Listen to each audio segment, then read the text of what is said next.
This is the Bax and Grant Sports Show presented by Sports Radio America. I'm Bax. This is Grant. Grant, welcome to a Wednesday edition of the show. It's Hump Day, Grant. How you feeling today? Hump Day? I'm feeling awful.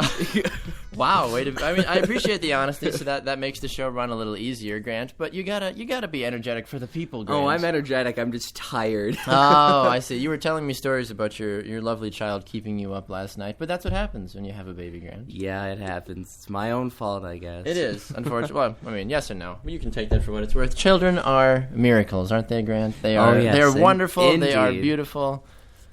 It's great. It is. It is, yeah. It is. I love my son. I'm not trying to take anything away No, from no, him. of course not. Liam, the official mascot of the Bax and Grant Sports Show. For those of you loyal listeners, remember you can check us out Monday, Wednesday, Friday from 12 to 3 right here on TuneIn Radio at Sports Radio America. We do broadcast live Monday, Wednesday, Friday at 9 a.m. on Spreaker. You can find us there. You can download our podcast on iTunes.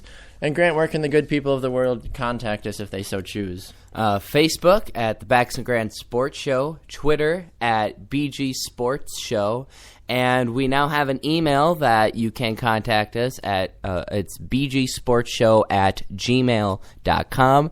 Send us any questions, comments, concerns that you have about the show, any constructive criticism, anything you want to talk about during the show. You can even contact us during the show. Oh, yeah. We check on those during the show when we're live. So anything interesting that sparks your imagination, or we say something that you're like, oh, can you go into that a little deeper, or pose like a what if question, feel free to contact us. Yeah, we love hearing from you guys, the fans, and we've had a good amount of support over the social media. We continue to grow. This is our second week on Sports Radio America, and we are having a blast with it so far, and great response as well from everything that we've heard from SRA as well. Grant, you know what's not getting a good response so far in the sports world, though? What is that? Brandon Bostic. The man is What a no guy. longer a member of the Green Bay Packers. He was officially released by the organization. People might say it was because of his unfortunate performance in the NFC Championship game against the Seahawks. Other people might just say, well, he was never that good of a tight end. Right. He did not get that much playing time as a Green Bay Packer, but he got an ample amount, and he didn't just perform. I think the playoff game definitely didn't help because he wasn't even supposed to go up for the ball. No. He was supposed to block for Jordy Nelson, the best hands guy on the team, to get the ball, which I'm sure he would have been able to do, and the Packers couldn't have been going to the Super Bowl. But anyway, I think that plays a role into it, kind of looking at, is his head into it? Is he team-oriented, or is he just me-oriented? And also, like you said, he's just not that great of a tight end. He was supposedly supposed to be the next Jermichael Finley. That was what everybody was saying, is like, oh, he's got great size, he's got decent speed, he's able to take the top off of a defense, and, well, you know, he could definitely be the next Finley after Finley's career, unfortunately, was cut far too short. But yeah, it just didn't end up working out for him, and you really kind of had a feeling for the Packers that they're in the market for another tight end in this offseason, and they've got Andrew Corliss, they've got Richard Rodgers, who had a great rookie season. I think the lack of media attention to Richard Rodgers is almost appalling because he had a great year. Yeah, statistically, he doesn't blow you away, but he was consistent. He caught touchdowns in big games. He caught touchdowns against the Patriots. I think he caught one against the Seahawks in the playoff game. Like, the man is capable of scoring touchdowns in big games and not just being I caught a pass against the Lions. Like, no, he was going out in the big games providing the needed offensive explosion that the Packers needed at that given time. Okay, you always use the Lions as your catch-all not good team when you keep on forgetting that they went to the playoffs this season. Yeah, for the first time in how many years, Grant? But they went to the playoffs. It doesn't mean they're a And bad they lost. team. But they made it to the playoffs, okay? I have two words for you, Grant. All right. Well, Carolina Panthers. Okay, yeah, but record. Let's look at the record. 7-8-1, but either way, they made the playoffs, Grant. Yeah, but the Lions, they also have the record to back it up. Okay. All right, well, we can take that any way you want, Grant. All right, are you ready for today's Sports Center question of the day, brought to you by my desk calendar? Yes, I am. All right, today's Sports Center question of the day, it is also Ash Wednesday, so yeah, I know, right? It's Ash Wednesday. Lent is starting today. What are you going to give up for Lent, Grant? I normally don't because I'm not Catholic. Well, I know that. Some people still give something up. I'm not Catholic either, but I mean, I don't know. I'll have to think about it. I know some people are like, I'm giving up Facebook. I'm giving up Starbucks. I'm like, have fun. No, I never give anything up. Oh, well, I was never brought up to do it. to each their own, I suppose. Being raised Catholic, I definitely did have those times. It was usually candy. My mom was a strong advocate for candy and then going out to eat. We always cut those out, and once smartphones and gaming devices came around, it was usually that. And it was usually my mom telling me, this is what you're giving up this year. And I'm like, okay, sounds like fun, Mom, thanks. Thanks. Yeah. Love you, bye. Exactly. So anyway, Grant, sorry for the side note No, there. you're okay. Today's SportsCenter question of the day. Former Kansas star Thomas Robinson was dealt to which team in 2013 in the NBA? The Knicks. That is incorrect. It was the Houston Rockets. I had no clue either, honestly. I always feel bad because when I take the question right before I come to the show, I look at the next day's question, and it's always something relevant that you would obviously know. Always happens that way. Well, it always seems that I get NBA ones. I don't know why. I'm like, what about the NHL? What about the NFL? Things that Grant actually would know the answer to. I know a little about the NBA, but any in-depth trivia like that, not at all. I need the SportsCenter question of the day calendar for dummies, I feel like. For me, at least, because I always look at these questions, too, before the show, and I'm like, I have no idea. No idea. I don't know. Anyway, Grant, we have taken the time to compile our top 6 Bax and Grant Sports Show free agents in the NFL this offseason. We are in the need of having to do that. But before we do that, I want to talk about one other thing that... It's another very Florida thing to do, Grant. We've talked about the Miami Dolphins putting living rooms in their stadium. Next thing, Grant, you're going to be telling me that the Tampa Bay Buccaneers have a pirate ship in their stadium that shoots cannons during... Wait a minute. They do that. They already have a pirate ship that shoots cannons off during the game. But, Grant, the Jacksonville Jaguars are taking practice to a whole nother level. Literally a whole nother level. And that wasn't even planned. That just happened. What are they doing, Grant? What are the Jacksonville Jaguars doing to their practice facility? They're building a 3-tier practice facility, and it's almost like it looks kind of like it's built into the earth. I don't know. It's a weird-looking thing. Like, if you see pictures on it, it's just a field, and the whole tier is grass, but it's weird. It's a field building. Almost. I was gonna say, it looks like it's a field on top of like a building that has a field, but there's another field as well. Right, and then there's a field adjacent to that on the first level. So we were talking about this last night, Baxter and I were. I just don't even know what to say about this. When I saw this report, I'm like, wait, are you sure it's the Jaguars? But I guess when you don't put a lot of money into building your team, you can put money into building, I guess, around it. Yeah, I said now they can really start practicing. I would go play for the Jaguars to go play at this facility. It's beautiful. I mean, I would. It's absolutely beautiful. It's right on the water. We're going to be in Jacksonville in a few weeks as well, Grant, for our choir tour. So maybe we'll stop by the facility and check it out. Throw some balls from the 3rd tier to the 1st tier. You were joking that Dude Perfect should go do a video. They should. That would be awesome. That would be perfect. I would definitely do that.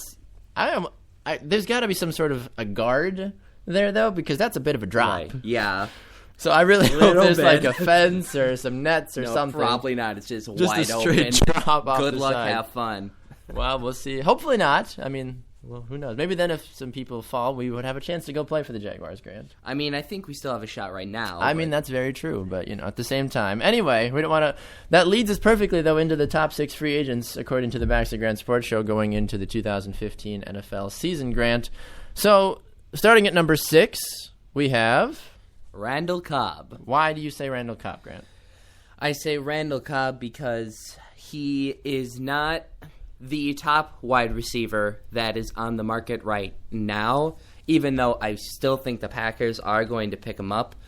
But he has an explosive energy. He has a great down-the-field presence. He is an excellent route runner. Mm-hmm. Not as good as a route runner as Jordy Nelson. That's why I think that makes him the number 2 receiver. But he has an excellent set of hands. He doesn't make a lot of mistakes. And I think out of anybody coming out of Green Bay, you can expect that they execute pretty well. Yeah. I think Randall Cobb is the type of player that you can really rely on him to take the top off a defense, as it were. You get him in the slot, and he can run all through and make a few jukes and cuts, and he is on his way to the promised land in a very short amount of time. Grant, number 5. Is Demaryius Thomas. And why would you say Demaryius Thomas? Because Demaryius Thomas, similar to Randall Cobb, but I feel like he does have a little more downfield presence to him. He does. He's got a bigger size compared to Cobb. Yeah, and he's a little bit more explosive than Cobb is, whereas Cobb is a little more sneaky. You can move into the running back and move him around. Yep. But we saw that multiple times this year. Right, Cobb lined up in shotgun next to Rodgers. And that worked fairly well, but Thomas, he can provide that explosiveness, whereas Cobb, you may have needed to move him around to get him going. Yes, yep, exactly. Demaryius Thomas, a more through-and-through wide receiver. You want to line him up out wide, similar to like a Jordy Nelson, really. You line him up out wide and just let him go at it. A very talented wide receiver. He's only been in the league a handful of years. I mean, he's probably most memorably known for his touchdown catch in the playoffs that Tim Tebow won a playoff game. He threw that pass in overtime to Demaryius Thomas. Now, Thomas did 99% of the work on that play, but he still scored, and that's what kind of people are like, oh, Demaryius Thomas, who is this random receiver at Denver? And then... Hey, in his defense, in Tim Tebow's defense, yes, it is hard. It's not hard, but... It's easy to screw up a slant pass and hit somebody right in the chest. It's very true. And he did it perfectly. He did. He winged it in there, and it worked out beautifully for them. All right, Grant, number 4. We had Jason Pierre-Paul. Jason Pierre-Paul, a lineman for the New York Giants, a man that makes me shake in my boots, and I am thousands of miles away from him. But even still, a man that you would like to see... not on the opposing team. Right, because of his freaky face mask. Because he does have a fantastic face mask. He's almost got a burned face mask the way he talks. You know, it could be something of that nature where you're like, what? I don't want to block you. Right. He's a scary man, but yeah, he is a longtime product of the New York Giants. They lost Justin Tuck last season to the Oakland Raiders, so maybe Pierre-Paul will follow suit, but I really hope he doesn't. I think they need him in New York. I think they need him in New York because the Giants have become less relevant every single season since their last Super Bowl. All right, Grant, the number 3 free agent according to the Baxter Grant Sports Show is? It is Justin Houston from the Chiefs. The 2014 leading sacker. He had 22 sacks. Ridiculous. The only man to out-sack J.J. Watt, which is no small feat within itself. And Watt was very close. I think he was only about a sack or a half sack off. He was a sack and a half. Sack and a half off. Okay, either way, Justin Houston. The Chiefs as a whole in defense did not do well last year, Grant. The Chiefs as an organization did not do well last year, but... they started off hot. They did. They really did. They beat the Patriots week 3. Everyone was like, oh my gosh! And then they just... gone. Gone. Nothing left of them. They were gone. Justin Houston, we have him at number 3 in our rankings. Pro Football Talk on NBC Sports has him at number 2. I think a 2 or 3 spot's a very fair ranking for him. He is the type of linebacker that can really blow up offensive production and really just makes an exciting presence to have on the defensive side of the ball. My argument for us putting him at 3 is pretty much solely based on, well, maybe not solely, but based on the fact that his team as an overall did not perform well. Yeah. And the teams that the other 2 players were on did, and maybe that could be a show that you maybe needed to be a little more successful, even though it's kind of hard to be more successful than you can at the linebacker position with 22 sacks. Yep. Because not a lot of people can do that. Grant, the number 2 free agent in the Baxter Grant Sports Show free agent lineup is who? The Cowboys wide receiver, Dez Bryant. Dez Bryant. Now, why would you say Dez Bryant? He has more of a presence to him than Cobb or Thomas has. He is in my opinion, the most explosive wide receiver. He is the all-star wide receiver. He does have nice size to him. He does have a very nice vertical. He's not Megatron status. But he's still got some good size on him. Yeah, he definitely has some good size for when you're working down in the red zone. If you need a good pickup of 5 yards, he can run a nice little decent hook or slant. Or if you need him to go down the field on a beeline, he can make it happen. Yep. So he's definitely I would say he's the biggest playmaker in the wide receiver position in the NFL right now. I would have to agree with that. And finally, the number one free agent, according to the Bax and Grant Sports Show in the NFL this year, is Ndamukong Suh. Oh my goodness, Mr. Sue. The rumors are that he's going to Seattle. The rumors are that the Bears are going to sign him. Heck, there's even LeVar Arrington, a former Washington Redskins linebacker, had the audacity to say that the Packers should sign him. I don't want him. I don't want him. You don't want him? No, Okay. I wouldn't run it. The Packers could use him, but if they can beat his off the field and on the field personality issues, I think if they can get that out of them, which the Green Bay Packer organization does not handle any of that, like they won't take that. So Yes, yeah. I believe they might be able to get rid of that. That is possible. All right, well, this is, we're going to take a quick break. When we come back, we're talking about some issues going on in baseball. Alex Rodriguez coming out and apologizing to fans, and Jason Giambi's hanging up the cleats. Well, we'll talk about that and more when we come back. This is the Bax and Grant Sports Show, presented by Sports Radio America.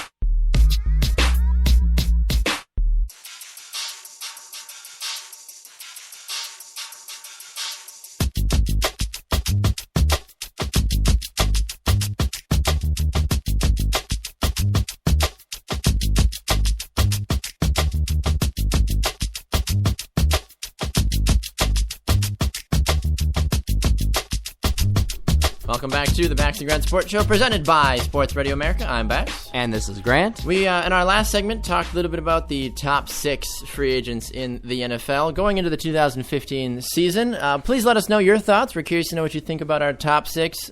Grant, real fast, our top 6 again. We had, at number 6, we had Randall Cobb. Number 5, we had Demaryius Thomas. Number 4, Pierre-Paul. Jason Pierre-Paul. Number 3, we had Justin Houston. Number 2, Dez Bryant. And number 1, Ndamukong Suh. Ndamukong. I never really understand how to say his first name. Ndamukong. Exactly. Potato, I guess. You can take that any way you want. Potato. A new potato, yes, exactly. So let us know your thoughts about our list. Remember, you can tweet at us at BG Sports Show on Twitter, or shoot us an email at bgsportshow@gmail.com. We love hearing from you, and let us know your thoughts about our top 6. Grant, a sport that's very near and dear to your heart, not hockey, not the bone-crunching hockey as we know it, but baseball, America's pastime, quote-unquote. Hey, it is. Baseball Baseball started in the streets of New York. Yeah, it's true. It's kind of almost like jazz, where it started off and it's just a fun thing to do, and now it's exploded from there. Right. I don't know. Anyway, Alex Rodriguez, a man up until maybe about a year or two ago, was almost a shoo-in to be a Hall of Famer. Still might be. I believe there's still no question in that. Yeah. But he had some issues last season. He was suspended for the entire year last year. And now we see him issue a formal apology for the mistakes that he committed last season. Grant, what exactly were those mistakes, and what did he have to say to the good people of New York? Well, during the between 2010 and 2012, he was found doing performance enhancing drugs. Ooh. And Not good at all. No. Kids don't do drugs. They're not good for you. Not good for you.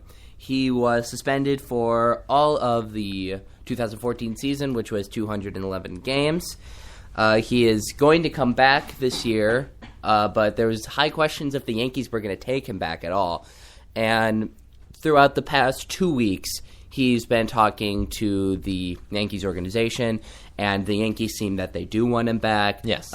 He's apologized to the Yankees organization, and then the other day, he just wrote a letter to the fans specifically, and also held a press conference apologizing for everything, because the Yankees didn't have the best year last year, and arguably with Alex Rodriguez in, it could have been a little better. He makes any team better, right? Regardless of how old or not he might be, right?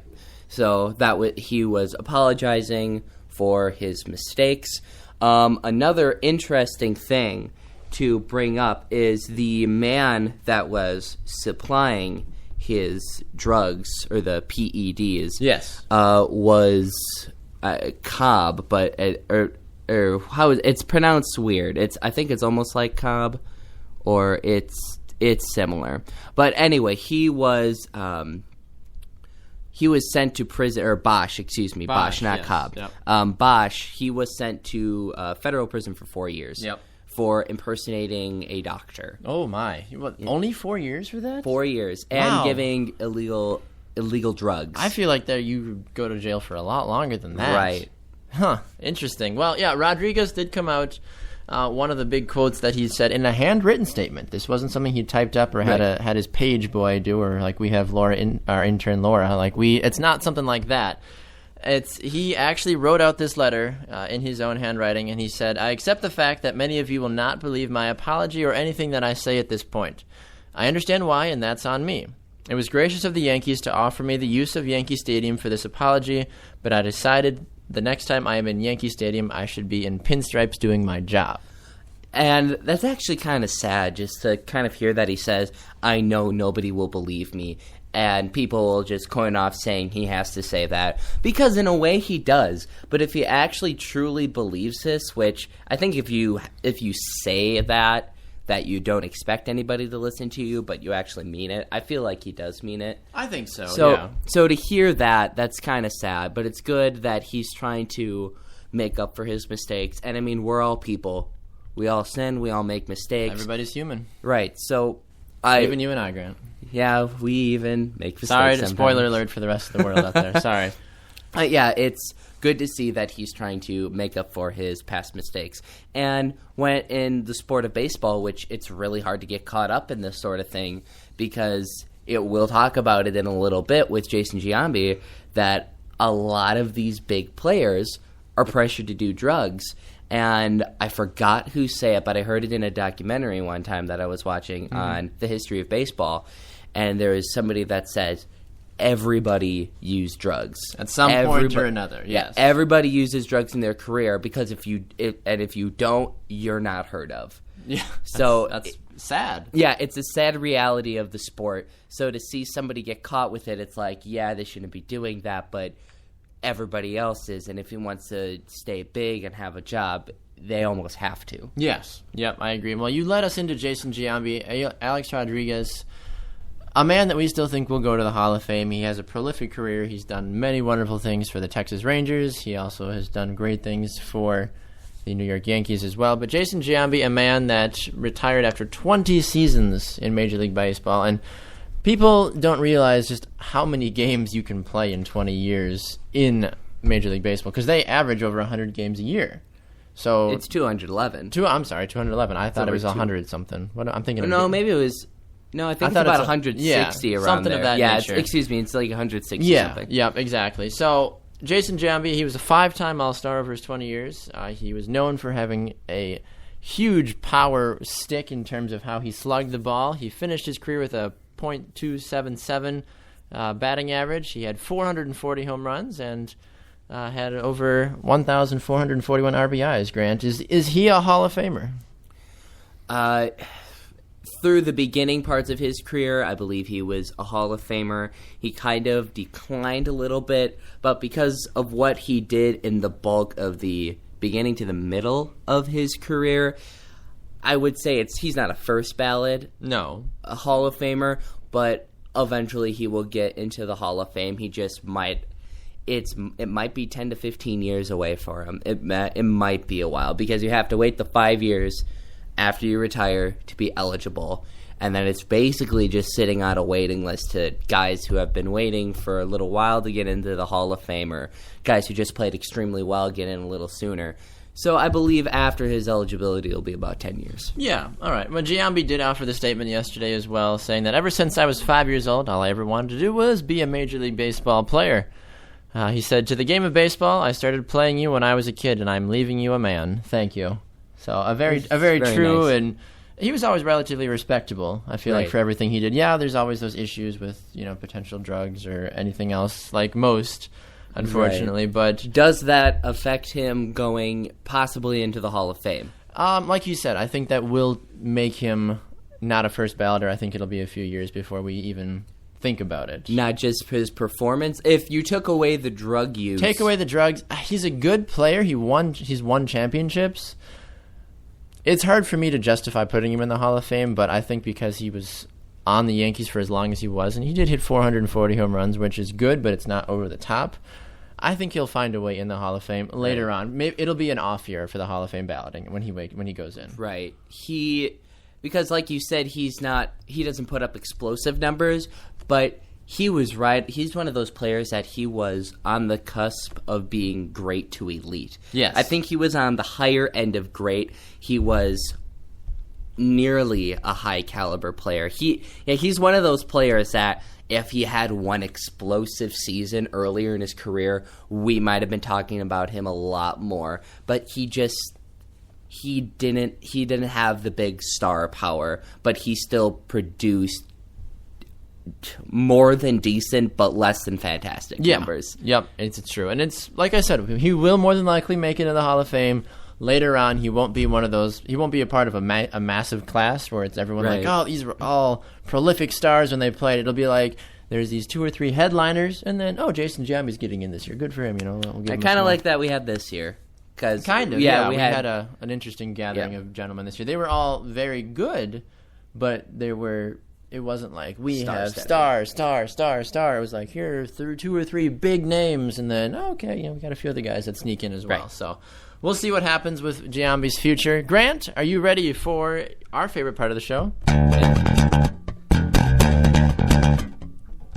All right, it's time for Grant's rant. Grant, I love you like a brother, but what you're about to rant about today might make me disown you, because it takes a lot to get me to want to hurt somebody. But you're borderline here, Grant. You're very much borderline. This is my second time ranting about this topic. I am so excited. Third time we're talking, or third or fourth time we're talking about it on the show. I've lost count. Are you ready, Grant? I am ready. All right, 30 seconds on the clock. Ready, Grant? Go! Apparently, a Patriots locker room attendant tried to put an unapproved ball in the AFC final. Yes, we're talking about Deflategate. Once again, apparently he tried to give a referee a kicking ball that was underdeflated. My thing to that is, really, people, are we going to have a problem with this? Because I don't really think that this is all true. Why would you want to underinflate a kicking ball? You want to inflate them to get the most distance. If you deflate it, it's harder Time's to up. kick. Interesting. I think people are just grasping onto the first bit of information because everybody just loves to hate the Patriots. Yes. So it's like, Deflategate. Okay, let's flock to this because they've won so many championships. We just want them to lose, or we want them to give some bad media because they never get bad media, but they're dirty. They have the representation of being these evil characters in the NFL landscape. Well, Grant, as a former kicker, I agree with this. You want to have inflated footballs because you can kick them a mile, for gosh sakes. We love that. We would always have to check the balls every practice and be like, there's not enough air in them, pump them up more. We'd almost overinflate them so that way we get more distance out of them, but that's a whole nother story. That was high school and college ball. Anyway, taking a fast break. When we come back, we're talking about the man, the myth, the legend that is Peyton Manning, talking a little bit more about the NFL Combine, and then we're going to wrap it up with What If? And we might even bring intern Laura on the show as well. So we'll see. This is the Baxter Grant Sports Show presented by Sports Radio America. Don't go anywhere.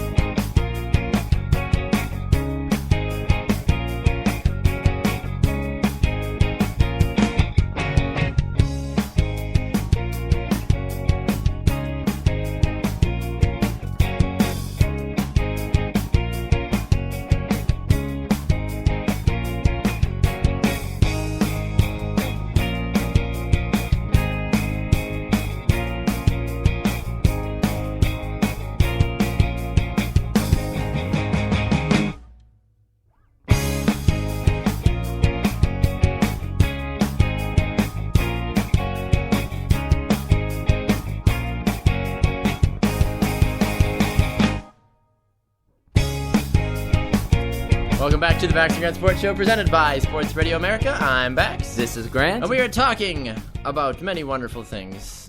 on the sports show today. We've talked about our top 6 free agents in the NFL. We talked about Alex Rodriguez. We talked about Jason Giambi. We talked about the Jacksonville Jaguars. And dear God, we talked about Deflategate. As I hashtag Deflategate because it is the most favorite thing in existence. I need to get a Deflategate shirt. No, I don't. Yes, I do, so I can burn it. I am so tired of Deflategate. Put Deflategate on the front and under deflated balls as a picture, and on the back just say because it happened. Yes, just get over it. Yeah. You know, our Vax and Grand Sports Show now Deflategate. We need something. Get over it. Exactly. No one cares, but people do care, Grant, about Peyton Manning. Yeah, that they do. They care about whether or not the future Hall of Famer, first balloter, no question about that, will be coming back this NFL season. Now, Manning has gone through the physical. He has told the organization, look, I passed. I'm good. I want to come back. And now the new head coach for the Denver Broncos, Gary Kubiak, has even come out and said, hey, we want him back.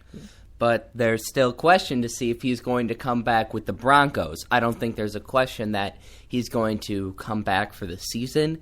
Maybe if he doesn't get picked up by the Broncos, he might not come back if it's too hard to find a job. But right now, it's kind of confusing for me because everybody's saying, Peyton Manning's like, yes, I'm not retiring. I want to at least play another season. I don't know how long after that, but he shows interest in at least one more season. Broncos come out and say, yes, we want him back. We have the coach has been quoted on saying, we don't have a plan B. We don't have a backup plan. We want him back. Brock Osweiler is not the answer, and they do not seem to be interested in anybody in the free agent market. But as well, they're still trying to figure out if Manning's even coming back. First of all, before they even figure that out. Well, he said he's coming. He wants to come back. Yeah, but the organization needs to be like, do we actually want him back or not? Well, I believe if the head coach says we want him back. Yes, I understand that, but at the same time, the GM, the front office, all those guys can be like, look, Gary Kubiak, that's cool. You want Peyton Manning? I know. We got it. You know, you guys are bros. Cool story, bro. But we as an organization want to go in a slightly different direction. But it's possible. Who else is out there? Exactly. That's the thing. The organization needs to take the time and really figure out who they want. I mean, they're going to go get Mark Sanchez. They're going to get Brian Hoyer. They should trade Peyton Manning for a first-round draft pick and go draft Mariota or Jameis Winston. Boom. There it is. Well, start the rumors. No, you could do that, but nobody would give up a first-round pick for Manning. No, because you're getting rid of a prospect for maybe a good year or two from Peyton Manning. I think 2 years max he'll play left in the league. Absolutely max if he stays injury-free next year. Right. So, on Peyton Manning, he's a great player and all, but yeah, he's going to be retiring soon. I think if you're the Broncos, you hang on to him for at least a season or two if he wants to play another season. Sign him for one, and if he wants to come back, sign him for another year contract. I know that's kind of a pain, but just sign him for a year. If he wants to come back one more year, sign him for another year. But hold on to him for a year and try to start building a future quarterback. They need to. Because right now, for the Broncos, my major concern for them is if they don't sign Manning back, they don't have a decent backup. They don't have a solution. Brock Osweiler, like we said, is not the answer.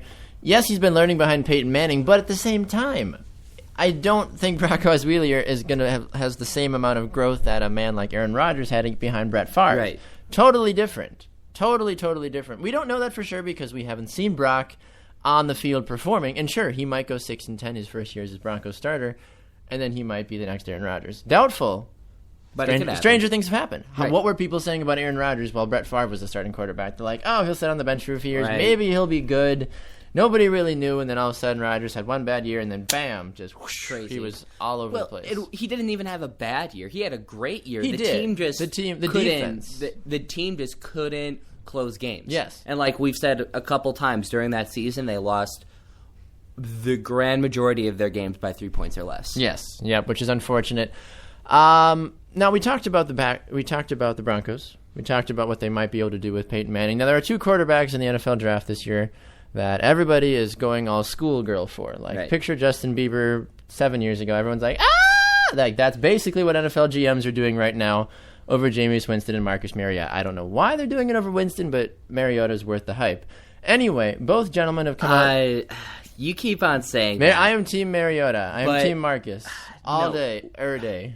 No. Yes. You can't. You were going to take Jameis Winston over Marcus Mariota? I would take Jameis Winston over Mariota because I don't agree with think that. that Mariota, with the spread offense that he's played, I don't think he can cope well in the NFL. We've seen that a lot of times from drafts, not even first-round draft picks, just draft quarterbacks that they normally don't perform well. We'll say first-round draft because good quarterbacks have to come from somewhere. Usually. But Tom Brady. But first-round draft quarterbacks do not perform well normally in the NFL. And if you're coming from a spread offense and then going to the NFL where that's not really used, that's going to be a big problem for him because that's what he's used to. He's used to running that. So you're throwing him in a whole new offense. He doesn't have the best arm in the world, even though he's extremely accurate. We talked about it on Monday. He doesn't have an incredible zip on the ball, and I think that's important for a quarterback to have. And you have to be careful that he doesn't run into issues that running quarterbacks have had in the past where they want to play the role more of a running back instead of a quarterback. I suppose. And we've seen guys like Michael Vick do that. We've seen Colin Kaepernick do things of that nature as well, along with other quarterbacks. But Russell Wilson, I think, is a good example of that, where there's a healthy balance between what he does. And they've stressed that that's a major point with him, is that they're trying to keep him in the pocket so he learns that throw first, run absolutely second. Yes. Nope, that's very true. Well, Winston and Mariota will both throw at the NFL Scouting Combine this coming weekend, so we'll see what exactly that means. Now, you're probably wondering, why does it matter if they throw? Of course they should throw. It's a Scouting Combine. Well, some players choose not to throw because they could have a bad session in front of all the NFL scouts, and everyone will be like, oh, they're actually not that good at throwing. Right. They normally actually don't throw. They normally don't, it's a weird thing to see that these guys are. But it's probably because there's two highly debated quarterbacks on who's better, so that's probably why they're doing it. Yeah, and there have actually been reports of that Winston and Mariota working out together. Like, they have been trying to work out together to just try to help each other get better. Now, we did say this with Johnny Manziel last year. He threw in pads for his pro day. He put on, from the waist up anyway, he had his shoulder pads and his helmet on, and he threw that way. And he still did relatively well. Now, there's no word, at least to my knowledge, of whether or not Winston or Mariota will do that. But even still, it's possible. And with the amount of attention these two guys are really taking in the sports world, who knows what they could do? They could pull out 3 footballs and juggle for a half hour. The media would go crazy over it. Right. I don't know how much of the combine is really going to affect how much one player moves up or down in the draft. I think it's basically going to be based on what we have been talking about. Yeah. It might be a little bit of a boost one way or the other. But for me, the combine, it's just a way to show ability and for people to see, okay, some scouts were thinking of going this direction, but hey, who's over here? Let's look into that guy. I think he might be a better fit for the team. It's not for the reason, okay, let's put these two guys together and whoever wins gets the number 1 draft pick. Yeah, I mean, who knows exactly with how they're going to do it. I mean, it'd be nice to be more of a competition, I feel like, but that's how the NFL Combine and how the NFL Draft as a whole works. Now, the way we work, Grant, is a little different than the rest of the world. We do things slightly different, which is nice because it allows us to have a lot more fun with the show. Right. We get to have guests on. We'll have Connor Christensen on Friday with his weekly health tip. Zach Poppenfuss will be back as well to defend his honor as the Backs and Grant Sports Show trivia champion. He's 2-0, Grant. He's 2-0. I let him have it. For 2 straight weeks? Yep. Okay. Well, we'll see exactly what Zach does, but we have the distinct pleasure of welcoming in one of our favorite people. We have our intern, Laura. She's here now, and Laura is working on her degree as well at our college, and she is thinking of doing something in broadcasting or something of that general nature. But Laura, we wanted to bring you on just to say hi fast and welcome you officially to the Backs and Grant Sports Show and introduce you to the many wonderful people that are out there. So, Laura, say hi and tell us a little bit about yourself. Oh, thank you for having me today, Backs and Grant. I'm just really excited to be here to learn more about this broadcasting. the Bax and Grant Show. It's very good to be here, and my name's Laura, like he said, Laura Weiland. I go to college with them, and I'm very excited to be here and learn the ropes. Thank you. You're welcome. Well, yeah, we were super excited to have you, Laura. We promised not to make you like the normal intern where we make you go get us coffee or things of that nature. Like we're gonna do our best. Even though I was tempted to. I was tempted to this do that as a morning, joke. Yes, be like, go get us coffee now. Ooh, wow. I mean, we've only It's got tempting. if we only got 5 minutes left, otherwise we'd be very interested in you giving us some coffee. But yeah, Laura's going to be on and off the show occasionally, depending on her schedule and our schedules and all that. But Laura, do you have a favorite sports team that you follow? I'm a Wisconsinite all the way. You are? Okay, so everything Packers, Badgers, Bucks, Brewers, Oh, of course. Timber Rattlers. I'm dating a Cowboys fan, though. Oh, there That's it a is. problem. Wow. Yeah. Well, we won't. That hold wasn't in that wasn't in your I application. I didn't. Yeah, you should need to specify significant other's favorite team, but We need either to way, add that slot. we need It's a to. problem with me, too. Don't worry. Oh, okay. Well, we'll work on you converting him hopefully throughout the years. I'm sure he's not too bitter about anything. But Laura, thanks for stopping by. We look forward to having you on the show more in the future and just seeing where you go with your career. Thank you so much. You're very welcome. Well, Grant, that leads us in nicely to what today's What If segment is. All right, Grant. Well, intern Laura's boyfriend's a Cowboys fan, and I'm going to pick on the Cowboys. This was not even pre-planned. So my question to you, Grant, is what if Des Bryant makes the catch in the NFC divisional game against the Packers that was controversially overruled? Okay, so first off, it wasn't a catch on NFL rules. You can go look it up. You can cry about it as much as you want. It's not a catch, so I don't care what you say. You're wrong. Second, in this question, is it like that? Did the ball actually hit the ground, which is not a catch in the NFL rulebook, and was incorrectly called as a catch? Or did he actually get his hand under the ball, which is a catch in the NFL rulebook? So what are you saying, Grant? Did the ball hit the ground or did it not hit the ground? Yes, that's what I'm asking you. Is if it was ruled a catch, though. I'm saying as the call as a whole was revealed, it was reversed. okay. So assuming the Cowboys, Des Bryant makes the catch, they rule it a catch. No, nothing. They review it, still a catch, first and whatever on the 1 yard line. Cowboys. What happens? The Cowboys win the game. Do they? Unfortunately, they win the game. Okay. If it still hit the ground, I would call Roger Goodell and say to get new referees because, I'll use that phone right there. I call him, call him right now. The red phone, straight direct line to Goodell's office. I have a problem with you, just like everybody else. I'm sure his phone would be ringing off the hook. All right, Grant, what is your what if for me? My what if is, what if baseball had a salary cap? Well, first of all, I think world hunger and cancer would have been cured by now, because, and that's not a dish on anybody. That's just the ridiculous factor of every time you hear about a new baseball contract, it's like, oh, they signed an 8-year, $200-some million contract. Right. I'm like, they do not need that much money. Right. That is ridiculous. Gross amounts of money. Gross amounts of money. That even Roger Goodell would be embarrassed to make that much money. He makes a fair amount of money. We heard that last show. He makes $35 million a year, thereabouts. But I really think that they need a salary cap. And you said that there's some sort of like tax or something that if they go over a certain amount of money, a luxury tax. The fact that they even have a luxury tax means that they're spending way too much money. I think they need one, personally. And my thing with baseball and the salary cap, I do think it's needed. I think it would benefit the league. It would make things more fair. Because right now, the way it's set up is, if you go over this certain amount, which is kind of like a salary cap, but you can go over it. Yes. If you go over it, you have to pay a certain amount of money per dollar, $1,000. I'm not sure all the exact dollar amounts on it, but you have to pay an extra. It's an extra amount. And even though you can't go crazy, you can, if you have more money, you can still benefit a little more. So teams like the New York Yankees have a huge advantage over teams that don't have a lot of money. Yes. So we've noticed that. Hence the difference even just between the Yankees and the Brewers. The Brewers can't go out and sign a guy for, $150 million because they don't have that kind of money. Right. The Yankees, are just printing money in the Yankee Stadium, for goodness sakes. They're just shooting out money like it's a bad habit. Whew, Grant, it was a whirlwind of a show today, as it always is, but it's always a fun time. We introduced the public to intern Laura, so hopefully she will be back again to join us in future episodes.